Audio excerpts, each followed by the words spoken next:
আসসালামু আলাইকুম। আপনারা জানেন শেখ হাসিনার ভয়ানক আয়নাঘর ইতিমধ্যে সোশ্যাল মিডিয়াতে ব্যাপক পরিমাণে ভাইরাল হয়েছে। তো এই আয়নাঘরে যারা থাকতো তাদেরকে তারা কী রকম খাবার দিত, কী রকম নির্যাতন করতো, তাই এই ভিডিওটি দেখলে টের পাবেন। তো এই ব্যক্তির কথাগুলো একটু শোনেন। তো ওখানে আমাকে তারা 36 দিন ঘুমাতে দেয় নাই। আমাকে 36 দিন লাগাতার ঘুমাতে দেয় না। চিন্তা করা যায়, 40 দিন পর্যন্ত আমার চোখ বেঁধে রাখছে, আমার মাথা বেঁধে রাখছে। আমাকে প্রস্রাব করার পর্যাপ্ত সময় দেওয়া হতো না, পায়খানা করার পর্যাপ্ত সময় দেওয়া হতো না। পায়খানা করতে গেলে সেখানে দরজা খোলা রাখতে বলতো। তারপর আমার পোশাক তারা খুলে নিয়েছিল, আমাকে পাগলের পোশাক রাখা হয়েছিল। ইলেকট্রিক শকের মাধ্যমে, ওখানে আর অনেক লোক আছে, ইলেকট্রিক শকের মাধ্যমে, গরম পানির মাধ্যমে, এরকম লাঠি পিটার মাধ্যমে, হাত প্লাস দিয়ে বা কোড়াই ফেলার মাধ্যমে, সুই ঢুকা দেওয়ার মাধ্যমে, মানসিকভাবে বিভিন্নভাবে তারা টর্চার করত। আমি মুফতি মোহাম্মদ শফিকুল ইসলাম, প্রিন্সিপাল মার্কাজুস সুনান মাদ্রাসা পূর্বাচল, ঢাকা। তো আমাকে গত জানুয়ারি 2022 সালের 13 জানুয়ারি রোজ বৃহস্পতিবার রাত 8:35 মোহাম্মদপুর কৃষি মার্কেটের সামনে থেকে আমাকে তুলে নিয়ে যায় সাদা পোশাকধারী লোকেরা, ডিবি পরিচয়ে তুলে নিয়ে যায়। তো সেখানে তারা প্রথমে একজন আমাকে বলে, ভাই আপনি কি মুফতি শফিকুল ইসলাম মার্কাজুস সুনান মাদ্রাসার প্রিন্সিপাল? তখন আমি বললাম জি। একথা বলতে আরেকজন কানে কানে বলে, আমরা ডিবির লোক, সোজা গাড়িতে ওঠো, নতুবা সোজা গাড়িতে উঠ, নাতে শ্যুট করে মেরে ফেলবো। একথা বলতে তাদের কালো গ্লাসে গাড়ির মধ্যে আমাকে ঢুকিয়ে ফেলে। তারপর আমার সাথে সাথে আমার ফোন নিয়ে ফ্লাইট করে বন্ধ করে দেয়। আমি তাদের অনেক বলেছি, তারা যেন আমাকে আমার পরিবারের সাথে যোগাযোগ করে জানায় যে আমি গ্রেফতার হয়েছি বা আমি প্রশাসনের লোকের কাছে আছে, কিন্তু তারা এটা করে নাই। তারপর তারা আমার চোখ বেঁধে ফেলে, কিছুক্ষণ পরে তারা আমার 2 হাতে হ্যান্ডকাপ পরায়। তারপর তারা আমাকে নিয়ে যায় এক জায়গায়, আমি আন্দাজ করেছি বা পরবর্তী সময় জানতে পেরেছি সেটা উত্তরা র্যাব 1-এর তত্ত্বাবধানে। যদিও তারা নিজেকে আমার সামনে ডিবি পরিচয় দিয়েছে, কিন্তু তারা র্যাব 1 ছিল। তারা র্যাব 1 অফিসে না, অফিস এক জায়গায়, আর টর্চার সেলের অফিস থেকে আরেকটু দূরে।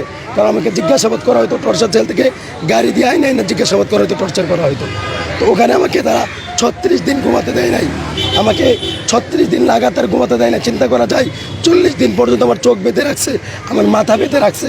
আমাকে নিয়মতান্ত্রিক উঁচু করতে দেয় নাই, নামাজ পড়তে দেয় নাই, তেলাওয়াত করতে দেয় নাই, আমার পর্যাপ্ত খাবার দেয় নাই, আমাকে আলো দেখতে দেওয়া হয় নাই, আমাকে কারোর সাথে কথা বলতে দেওয়া হয় নাই, আমার পরিবারের খবর দিতে দেওয়া হয় নাই, আমাকে প্রস্রাব করার পর্যাপ্ত সময় দেওয়া হতো না, পায়খানা করার পর্যাপ্ত সময় দেওয়া হতো না।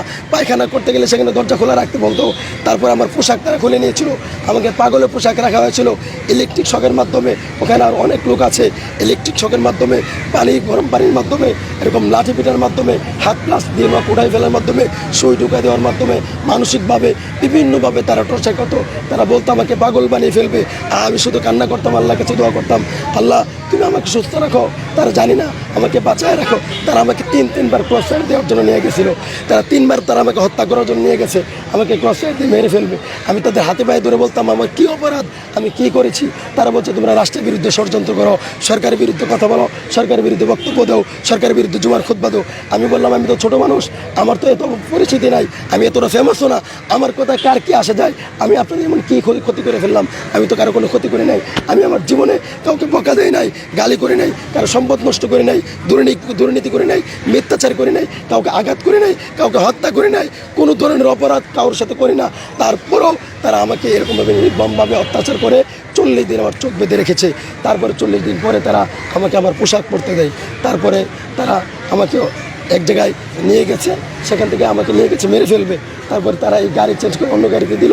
40 দিন পরে রাত 12টায় আমি চোখ খুলে দেখি নীলফামারী র্যাব 13 সিপিপি র্যাব 13তে আমাকে সেখানে নেওয়া হয়েছে। আমি বললাম আমাকে আপনাদের কাছে কে দিয়ে গেলো? তারা বললো আমরা জানি, আমরা বলতে পারবো না, অন্য জায়গা থেকে দেওয়া হয়েছে, যেখানে তোমাকে নেওয়া হয়েছিল সেখানে তোমাকে মেরে ফেলতে নেওয়া হয়েছিল, তুমি বেঁচে গেছো, আমাদের কাছে আসছো। তারপরে তারা আমাকে অনেক টর্চার নির্যাতন করার পরও নীলফামারী র্যাব 13 এরা আমাকে টর্চার নির্যাতন করার পরে আমি ব্যতীত আমার অসুস্থ হওয়া সত্ত্বেও তাদেরকে বলেছিলাম আমাকে চিকিৎসা করানোর জন্য। তারা আমাকে হসপিটাল নিয়ে গেছে, বলছে ডাক্তারের কাছে যাই বলবো তোমার কোনো অসুবিধা নাই। আমি ডাক্তারের কাছে বলতেছি যে আমার অসুস্থতার কথা, সেখানে ডাক্তার আমার কথা গ্রহণ করে নাই। তারাও ডাক্তারকে বলে দিচ্ছে যেন আমার কোনো অসুস্থতার রিপোর্ট তৈরি না হয়। ডাক্তার ভুয়া মিথ্যা রিপোর্ট তৈরি করেছে, আমি সুস্থ, তারপরে সেখান থেকে আমাকে ম্যাজিস্ট্রেট কোর্টে নিয়ে যাওয়া হয়, সেখানে আমাকে বই দেখানো হয়। কোর্টে নেওয়ার আগে যদি তুমি ম্যাজিস্ট্রেটের সামনে সব কিছু বলো এতদিন যা হয়েছে, তাহলে তোমাকে আমরা সেখান থেকে ম্যাজিস্ট্রেট তোমাকে নেবে না, আমরা আবার এনে তোমাকে গুম করব। আর যদি বলো আমরা যেভাবে বলি এইভাবে যদি বলো, তাহলে ম্যাজিস্ট্রেটের কাছে দিয়ে দিলে তোমাকে একটা মামলা দেওয়া হবে, তারপরে তুমি জামিনে বের হয়ে যেতে পারবা। আমি তাদের হাতে ব্যয় ধরে বলছি, স্যার যে কোনো মূল্যেই হোক আমাকে বের হওয়ার ব্যবস্থা করুন, অথবা ম্যাজিস্ট্রেটের কাছে দেন। তখন তারা বলে ম্যাজিস্ট্রেটের কাছে যদি যেতে চাও, তাহলে তারা কতগুলো কথা বলে দিয়েছে, এগুলো বলতে হবে। তারা বিভিন্ন অন্যায়ের কথা বলেছে, এগুলো স্বীকার করতে হবে। আমি চিনি না ওই এলাকা, রাস্তাঘাট কোনো কিছু চিনি না। তারপরে সেখানে ম্যাজিস্ট্রেটের সামনে আমাকে নিয়ে বলছে কোথায়, আমাকে বলছে গতকালকে তারা গ্রেফতার করেছে, গতকালকে তারা 40 দিন টর্চার করছে, এটা বলে নাই, গতকালকে তারা গ্রেফতার করেছে। তারপরে ম্যাজিস্ট্রেটের সামনে এই কথা বলেছে।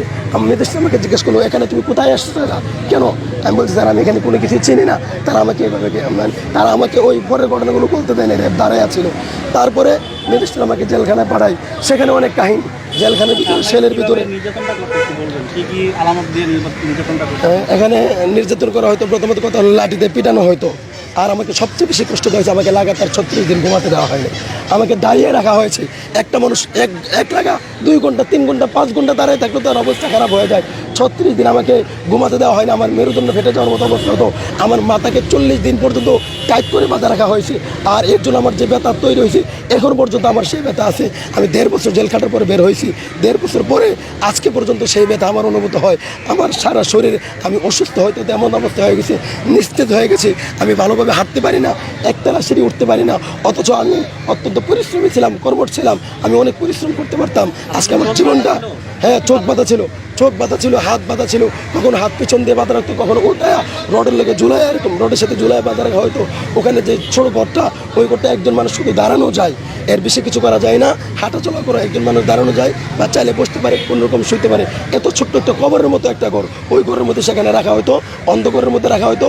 ওখানে সবচেয়ে বড় কথা হলো যে মানসিকভাবে আমাদেরকে ব্যাপক টর্চার করা হয়তো, শারীরিক টর্চার করা হয়তো, আর আমাদেরকে এভাবে বিভিন্নভাবে গালিগালাজ